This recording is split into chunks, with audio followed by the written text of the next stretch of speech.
Back to school 2020. Ah! Oh my heavens. How's it going, y'all? Is it what you expected? Are you loving it? Are you hating it? Are there tears? Is your teen or your kid refusing to sit at the computer screen when the teacher's on the Zoom call? Do you have a student who is typing inappropriate text?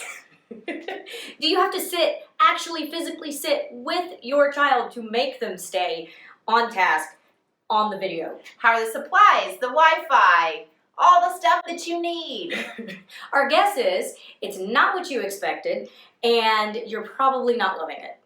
There is a reason that students are not in their parents' classrooms. Yes.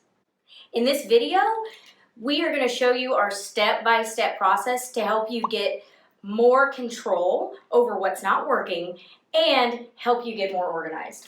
We're also going to give you some boundaries and ground rules, ways that you can set those. Yep. You're also going to get some really specific tips on how to communicate this entire new thing with your child, whether they are elementary age or teenage.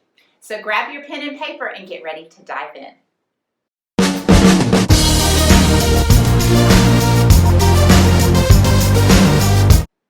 Hi, I'm Lisa. And I'm Jenny. And we're Survive Your Teen, Save Your Sanity.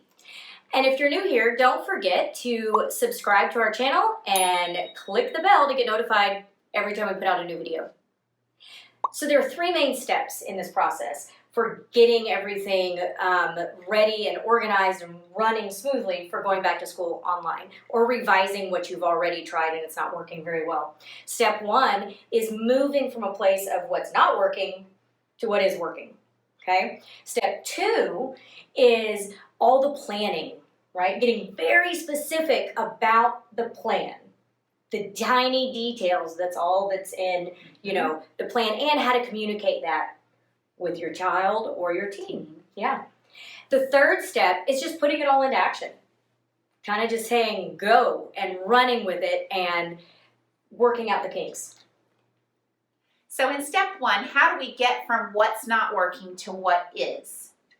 So first thing you have to do, you have to get in the right frame of mind.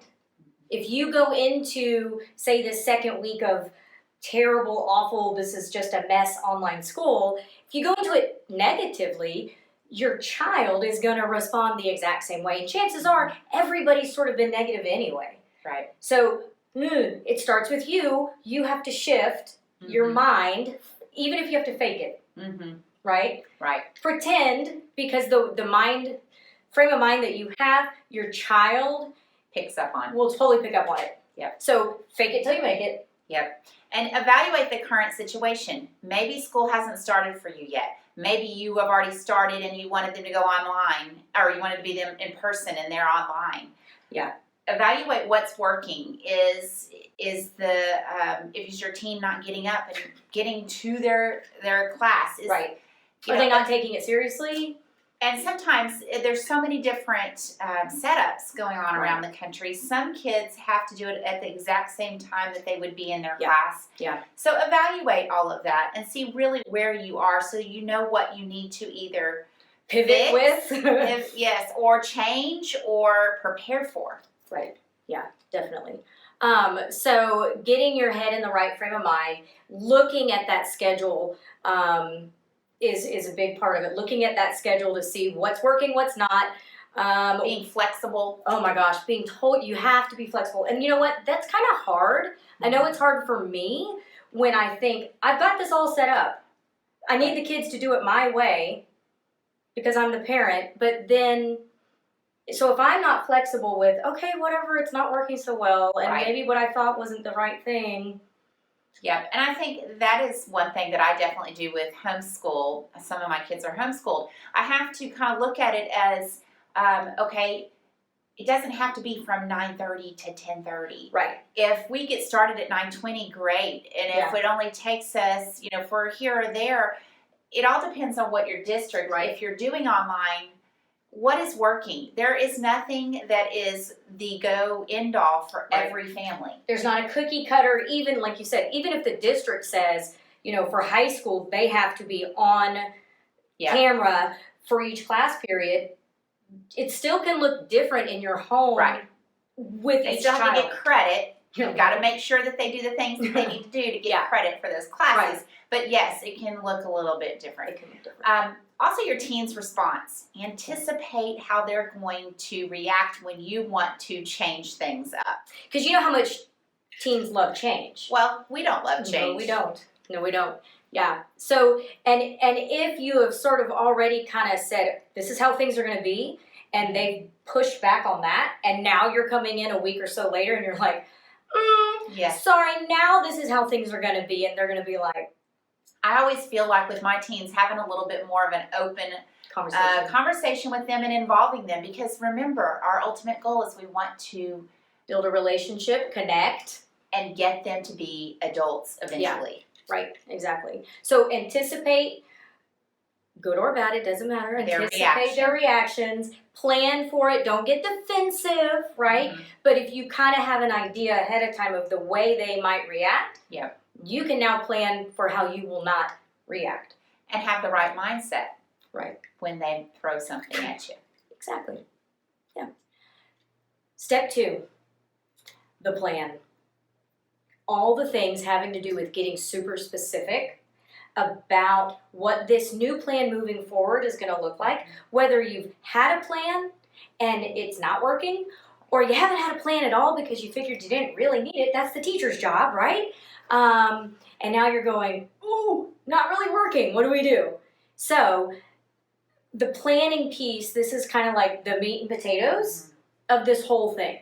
Now that you've given some thought to what's working, what's not working, and you know that in step 3 we're going to be putting it all into action. We can't put anything into action if you don't have it all written down as a plan. So get your pen and paper. This is where this is going to come in handy. Yeah. Write down very specifically, what is the morning routine going to look like? Is it okay for them to wear pajamas? Business on top, party on the bottom? Right. If that's okay with you, that works. Is it okay for them to lounge in their bed? Not really. No, it's not. But so think about the morning routine. Do you expect them to get up and have breakfast and act as if they're going to school? Right. And if you're already in school and you've tried this and it's not working, what do you need to fix? Yep. Maybe they do need to have a dress code. Right. Maybe it needs to be you get completely dressed like you're going to school. Mm-hmm. If you haven't had this conversation yet, what is I never thought we would have to have this kind of conversation, but, if your teen, let's say, is wearing their weekend t-shirt and it has maybe something offensive on it. Right. That's actually against dress code for most districts. If that is on camera, they can get in trouble for that as if they're in the classroom wearing it. Right. So make sure you address these things. Write these things down so that they know and you have something to refer back to. When they break the rules? When they break the rules and when you think, oh wait, did I say that or did I just assume that they knew that? Right. Go down to the schedule. Once again, think about the schedule. What is that going to look like? Lunch. Oh my gosh. Yes. What are the options for lunch? Now they're at home, whether they started in person and got sent home, or you've started at home and it's not working.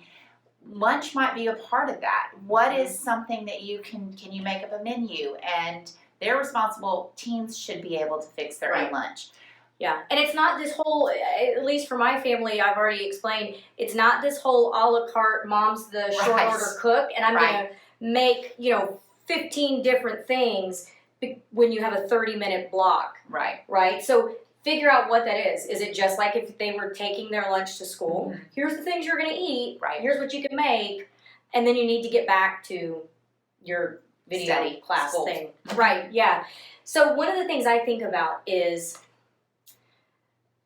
when our kids are in an actual classroom, there's a schedule posted, whether you're in elementary or college. Right. Every class has a schedule that is posted that our kids know by heart. Like, I know my middle school and high school kids know down to the second of the minute what time their class gets out and what time their next class starts. Right. Whether or not they say they hate routine and schedules, doesn't matter. They crave that schedule and it helps reduce their anxiety in class. It's expectations. They know what to expect. Right. So whether it's kind of been a little loosey-goosey at home because you're like, well, I don't have to be the teacher. I'm just making sure they get on their call. The teacher's supposed to plan the schedule. It's actually really different now. We kind of do have to have a schedule. And maybe just to help things run a little more smoothly, you put it on the wall. Yeah. You know, just like a Somehow. classroom. And I think that's where communication is going to be very key, because I have one child of mine, who's not a child, high schooler, that would be so offensive. Right. He would think you were being like an elementary. Whereas my baby. middle school, that's fine. My elementary, great. But, and so this is what we're trying to convey to you, is to write it down on paper and talk to your teen or your students. The older the kid is, the more involved you're going to want to, the more you're going to include them. Yeah. Also, breaks. Yes. What are the breaks for the internet? So if we're looking at a, 5 to 8 hour day on the computer screen. Yeah. Even if it's breakout classrooms in a classroom, and even if it sounds like it's all different, it's still looking at that screen. What are your guidelines for your family on what are they going to do? And so they go from that screen for 8 hours of school. Do they now game for another 6? Right. What does that look like? Where's they're no longer getting up. And moving and interacting. I think of the movie WALL-E, where they all lose their feet because they don't walk. Yes. So what kind of things are we going to put into place so we don't trade one problem for another? For another problem, right. I saw a funny thing, I can't remember where, Facebook or something, where it had, like, the kid was walking, pacing the hallway in his bedroom, in his house, and the mom says, "What are you doing?" And he said, "What is it? I'm walking between classes. I'm in the hall between classes." And he literally was just doing this, which is so funny. But I mean, that's another thing to consider. Like, get up and move. Get up and move your body. Yes. Another thing we need to think about are what is the end goal? Is there something that because this is very different, and I have a kid who is thinking, this is stupid, I don't like this, why do we even have to go to school? And last semester, it was not like this. Yes, and so we have set rewards and consequences early in the game so that he knows if there is the natural consequence of failing the class. Right. And I'm okay with that. However, there's also some consequences in place so that our family survives this. Right. And then there's some rewards too. Yes. For teens, it's a little trickier. It's a little bit harder. But is there something? Are they building a computer? Are they really into a new makeup? A video game? Or is it a video game? Or do they want this new hairdryer? Yeah. Whatever. Girls, yes. Yeah. Find what makes them tick, what they really like. It could be an experience. When COVID's over, we will go celebrate. Right. Skydive. Just like in school, like they have, even, I don't know if they do it in high school, but even like my middle school kids, they get like school cash. Right? Every time they're doing something good, the teachers just give out, and they give out, this is so funny, like Jolly Ranchers. Yeah. I cannot tell you how many times my middle school kids have come home and been like, look at all the Jolly Ranchers I got. Like, a sucker. Yeah. Just those little incentives. The teachers in school, in the actual building, have figured it out. Right? Little tiny things like that mean a lot to these kids. Right. You can do the same thing at home. Right. You can. This is now, that classroom in the school building, it's now here. It's an extension in your home. It is. And you're there to oversee it all. So the planning. I know for me, it helps reduce my anxiety as a parent. Yes, the teachers are online and they're on the computer screen. And yes, that's, they're doing the bulk of the teaching. But we're kind of still, now we're managing this classroom, if you will. The teacher can only do so much behind a computer screen. So So plan. Write it all down. Write it all down. Step 3, putting it into action, implementing it. Yes. Making it go from, we've taken all this time and written out this really great detailed plan.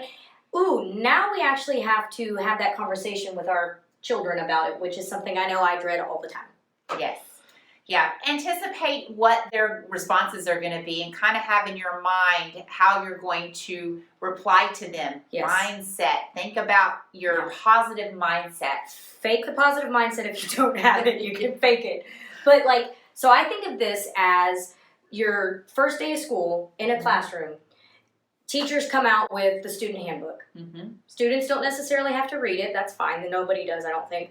They sign it. Your parents have to sign it. That's just how you start off. The expectations are written out for you. Yeah. We have to do the same thing at home because now we are that school building. Yes. Yes. So a contract is kind of like our student handbook. Yeah. It's going to be, it's going to spell out what the expectations are and what the consequences will be. And also what the reward at the end is going to be. Yes. So you'll think through those things and write up a little quick contract. Then you'll have something to refer to when your student or you forget or you never told me that. Right. Yes. Yes, I did. And here you signed it. Yeah, you signed it. Remember, we are in a very different time, and whether you work at home or you work outside of the home, you're still most likely one of the few adults that's going to have physical contact with your student / kid. Right. You're now the nurse. You're the principal. You're the counselor. You're the lunch lady and the custodian. You are all the teacher pieces. Everything. Even though they are doing online learning, you still have to make sure that they are available there. Physically doing what they're supposed to be doing. Yes. Right? Like physically sitting in the right place, physically having a proper background or whatever, physically, not hiding their phone and texting. If they were texting off to the side in the classroom and the teachers say that's not allowed, then there's a consequence at school, right? A warning or something. The same thing, now you have to be that person that does that at home. Hey, I thought your teacher online said you're not supposed to be texting, but I see that you're texting on camera. Not okay. And with that's going to come some conversations on appropriateness for online learning. Yeah. How do we sit there and pick a very odd background on Zoom for the class? That's super distracting. Or how do we behave? Because it's a different environment that none of us have done. Right. And so expecting and assuming that they know how to behave on camera, we know they're gaming. Some kids game and they're on these different platforms that are video or just audio, and there's a different kind of language. Yes, there is. And it's usually not an appropriate for school. Yes, you don't want to do what you're doing there. Right. In the school classroom online. Having those conversations with them, anticipating how they are going to react when you present this contract is another thing. Yeah, being ready for that pushback, but also still maintaining hey, right now I'm going to take off my mom hat and I'm going to put on school administrator hat because yes, even though the teacher on the computer says, here's what you need to be doing, you're physically in the school building, which is now our house. And so not, during the school hours, I'm now administrator. She's the teacher, he's the teacher, I'm administrator. Right. When school's over, I'll put back on the mom hat. But take the emotion out of it. Yeah. When you're writing this contract, take out the emotion of the parent, and this is what our expectations are. Right. And this is what we're going to refer back to. Yeah. And then you also have to be prepared with some scripts in your mind of what you're going to say when they do give you that pushback. Right. So that it's not emotional. So if your teen got in trouble, say at school, for having their cell phone out or being tardy too many times, whether that teacher or administrator likes that kid or not, they still have to follow, there's no emotion. They still have to say, procedure. Yeah, they're procedures. That's right. This is just the procedure, and I'm sorry, but now you have lunch detention. Right. We have to do the same thing at home if our child is repeatedly doing something. And so, and I think, at least I know for me, it is personal because it is our child, right? Yes. It is And our child. It can be embarrassing when they act like a complete fool. Yeah. Or they are disrespectful, Mhm. and now it's on video. So Right. So have some planned out things. If my kid, because I know I'm going to emotionally probably overreact, right. and I'm just supposed to not be overreacting. I'm supposed to be the principal and just stick to the script. Right. No, if my child does this, here's what I'm going to say. Here's what we're going to do. It's not personal, and that's tough. It is. But if you plan ahead of time and you're prepared for it, it's going to be a little bit easier not to get sucked into the emotional tangled web. Right. Right. So if you're feeling overwhelmed, we do have a solution for you. We do have a 3-part video series that you can do at your own time. Yep. It is available. We will put it in the description below. Yep. And so basically what we've done is Lisa and I created this little 3-part video course, and we have 11 digital downloads, which basically that's a fancy word for we have 11 already pre-written out, filled out outlines, templates, course guidance. Fill in the blank. Thank you. Fill in the blanks. We created this for what we need with our kids and our family. And so, like, I'm not so great at creating a contract, right? I don't have time for that. And so we thought, well, what would other parents need? I need a contract that I can just fill in the blank. I need to give me I'm going to search on Google for how to make a school schedule for my kid at home. We really brainstormed all of those things that we have needed, that we know we need with our kids during this time. We created all of this, not only for us, but for you guys, for y'all that don't have the time, that needed all this yesterday. There's tips in it on dealing with teens. There are scripts. When they say this, what could you say? What can you say? There are plans, school plans. If there's even a school plan for in school, if we get to go back. If you go back to school and you need to think about, there's quite a few things to think about. Yeah. It's not just sending them back to school. There's a couple of those things outlined. We've got ways to get your mindset in the right frame, positive for us parents. Yeah, absolutely. So there's a lot of meat, lot of stuff to help you move forward and have a more positive start or a more positive restart. Yes. So check it out. Check out in the description below. Yeah. And thank you for being here, and we cannot wait to see you. And subscribe and hit the like button. And leave any comments, guys. Post some comments down there. We'd love to hear how your back to school or restart is going. We'd love to get some feedback on what's working and not working. We will reply to your comments. Thank you so much. Bye.